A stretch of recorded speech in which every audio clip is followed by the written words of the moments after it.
അവർ ഇപ്പോൾ സക്സസ്ഫുൾ ആയിട്ട് അവരൊരു ഫാമിലി ലൈഫ് പെർഫെക്റ്റ് ആയിട്ട് നയിക്കുന്നത് അതിന് മാത്രം കാണുമ്പോൾ, അത് നമ്മൾ അനുകരിക്കാൻ ശ്രമിക്കുമ്പോൾ മേ ബി നമ്മൾ ഇവിടുന്ന് നമ്മളുടെ ബിസിനസ് സേഫ് ആയിരിക്കും. പക്ഷെ ഒരു ഓൺടർപ്രണർ എന്നുള്ള രീതിയിൽ സക്സസ്ഫുൾ ആണെന്ന് നമുക്ക് പറയാൻ കഴിയില്ല. ഓൺടർപ്രണർ എന്ന് പറയുന്നത് എപ്പോഴും ആ ഒരു അത് വിജയത്തിലോട്ടുള്ള പാത്തിലോട്ടാണ്, ഗ്രോത്തിലോട്ടാണ്.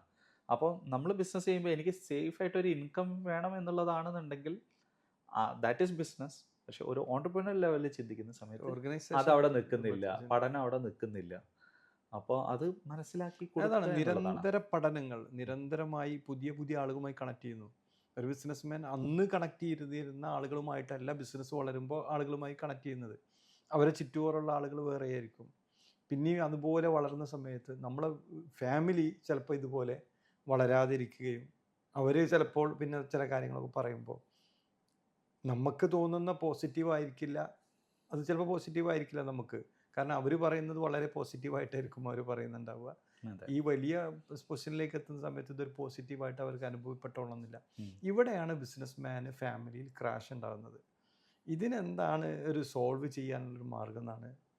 നമുക്ക് പരസ്പരം മനസ്സിലാക്കുക എന്നല്ലാത്തോടത്തോളം വേറൊരു ഒരു മാർഗം ഉള്ളതായിട്ട് എനിക്കറിയില്ല. അതെ.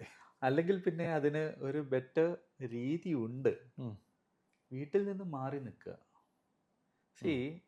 നമ്മൾ ഇത് പറയുന്നത് ശരിയാണെന്നറിയില്ല, നമ്മൾ അവിടെ വീട്ടിൽ നിൽക്കുമ്പോൾ അവർ നമ്മളെ കാണുകയാണ്. അതെ. നമ്മൾ എത്രത്തോളം അവൈലബിലിറ്റി കൂടുതലുണ്ടോ അത്രത്തോളം അവിടെ ഡിമാൻഡ് കുറയും എന്നുള്ളതാണ് നമ്മൾ ബിസിനസ്സിൽ പഠിക്കുന്നത്, അല്ലേ? അവൈലബിലിറ്റി കൂടുന്തോറും ഡിമാൻഡ് കുറയും. അപ്പോൾ നമ്മളവിടെ വീട്ടിൽ അവൈലബിൾ ആവുന്ന സമയത്ത് ഓരോ ചെറിയ പ്രോബ്ലംസിലും നമ്മൾ ഇൻവോൾവ് ആവുകയാണ്. അല്ലെങ്കിൽ നമ്മളോട് പറയും. അതെ, അല്ലെങ്കിൽ നമ്മളോട് ഷെയർ അല്ലേ, കുറച്ച് പറയും. അത് മാത്രമല്ല, അവിടെ ഡിപ്പെൻഡബിലിറ്റി കൂടുകയാണ്.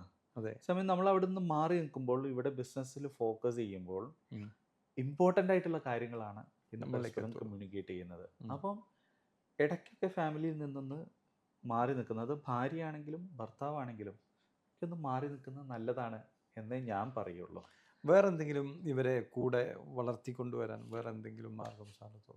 നമുക്ക് അവിടെ റിയലിസ്റ്റിക് ആയിട്ട് നമ്മളുടെ കാഴ്ച, അവർക്ക് താല്പര്യമുണ്ടോ എന്നുള്ളത് വളരെ ഇമ്പോർട്ടൻ്റ് ആണ്. ഇത് കേൾക്കാൻ ബിസിനസ്സും ബിസിനസ്സിൻ്റെ ചലഞ്ചസും ഒക്കെ അവർക്ക് താല്പര്യമുണ്ടോ എന്നുള്ളത് വളരെ ഇമ്പോർട്ടൻ്റ് കാര്യമാണ്. കാരണം കുട്ടികളും അവരുടെ പഠനവും അല്ലെങ്കിൽ അവരുമായി ബന്ധപ്പെട്ട കാര്യങ്ങളായിരിക്കും പ്രയോറിറ്റി അവർക്ക് എന്തായാലും ഉണ്ടാവും. പല ആളുകളും പറയുന്നത് കേൾക്കുന്നുണ്ട്, ഞാൻ ഇല്ലാണ്ടായി കഴിഞ്ഞാൽ എൻ്റെ മക്കൾ വേണ്ടത് നോക്കാൻ. അത് ശരിയല്ല കോൺസെപ്റ്റ്. നമ്മൾ അടിച്ചേൽപ്പിക്കുകയാണ്. ആ കുട്ടികൾക്ക് അതിലൊരു വാസനയുണ്ടോ, ഇൻട്രസ്റ്റ് ഉണ്ടോ, അവരുടെ താല്പര്യം വേറെ വല്ലതുമാണോ? നമ്മളുടെ ഇഷ്ടങ്ങൾക്ക് വേണ്ടിയിട്ടുള്ള ആയുധമാക്കാനുള്ളതല്ല കുഞ്ഞുങ്ങൾ. അതെ, എൻ്റർലി അത് ഒരു ഡിഫറെൻ്റ് ആണ്. അപ്പോൾ അവരുടെ താല്പര്യം അതിലുണ്ടെങ്കിൽ യെസ് അവർക്ക് വരാം. പക്ഷെ അവർ വരുമ്പോഴും മക്കളായിട്ടല്ല ഈ ഓഫീസിലോട്ട് വരേണ്ടത്, അത് ഡിസേർവ് ചെയ്യുന്ന പൊസിഷനായിട്ടാണ് വരേണ്ടത്. എന്നിട്ടാണ് അവർ കൈകാര്യം ചെയ്യാൻ പഠിക്കേണ്ടത്. ഇങ്ങനെയുള്ളിടത്ത് ബിസിനസ്സിലോട്ട് ആളുകളെ നമുക്ക് ആക്സെപ്റ്റ് ചെയ്യാൻ കഴിയും. പക്ഷെ അവർക്ക് താല്പര്യമില്ലാത്തൊരു വിഷയമാണ് എന്നുണ്ടെങ്കിൽ അവിടെ എന്താണ്, നമ്മുടെ ഒരു ജോബ്, അതിൻ്റെ പേരാണ് ബിസിനസ്, അതിനുള്ള റിവാർഡാണ് നമുക്കുള്ള റെക്കഗ്നീഷൻസ്, നമുക്കുള്ള സർട്ടിഫിക്കേഷൻസ്, നമുക്കുള്ള സാലറി. അതിൽ മെയിൻ ഫങ്ഷൻ എന്ന് പറയുന്നത് നമ്മൾ പ്രൊട്ടക്ഷൻ, വീട്ടുകാർക്ക് ഒരു പ്രൊട്ടക്ഷൻ എന്നുള്ള രീതിയിൽ നോക്കുകയാണെന്നുണ്ടെങ്കിൽ യെസ്, സാലറി, ഒരു ഫൈനാൻഷ്യലി വീട്ടുകാരെ പ്രൊട്ടക്റ്റ് ചെയ്യുക. എല്ലാ വീട്ടിലും ഇത് ഒരുപോലെ ആയിക്കൊള്ളുന്നില്ല. അപ്പോൾ ഇത്തരത്തിലാണ് അത് കാണുന്നത്. അപ്പോൾ എന്തവർ ആഗ്രഹിക്കുന്നു അത് നമുക്ക് ഡെലിവറി ചെയ്യാൻ പറ്റുന്ന സമയത്ത് ഈ പ്രോബ്ലംസ് ഒന്നുമില്ല.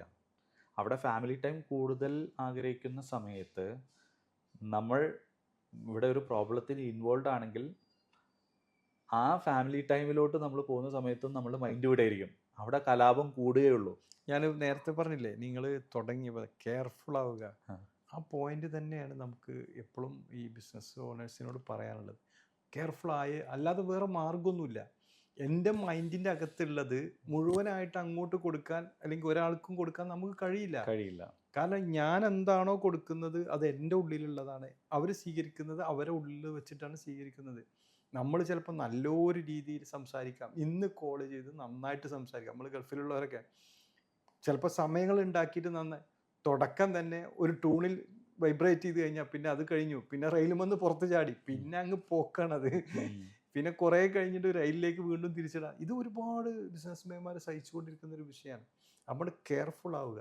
അതെ, എന്താണ് അവരോട് സംസാരിക്കാൻ പറ്റുന്ന വിഷയങ്ങൾ, ആ. എന്താണ് നമ്മുടെ പാർട്ട്ണർ ഇഷ്ടപ്പെടുന്ന വിഷയങ്ങൾ, ആ അവരുടെ വിഷയങ്ങൾ ഇഷ്ടങ്ങൾ, മാത്രം. അവരുടെ ടോളറേഷൻ, അതെ. എത്രത്തോളം കേപ്പബിലിറ്റി ഉണ്ട്. ചില കാര്യങ്ങളൊന്നും കേൾക്കാൻ അവർക്ക് കഴിഞ്ഞോളണമെന്നില്ല, ഇല്ല. അത് റൈറ്റ് വേയിൽ എടുത്തോളണമെന്നില്ല. ഇല്ല. ആദ്യം ആയി കഴിഞ്ഞാൽ അത് മൊത്തത്തിൽ പിന്നെ അങ്ങോട്ട് റൈറ്റ് തെറ്റി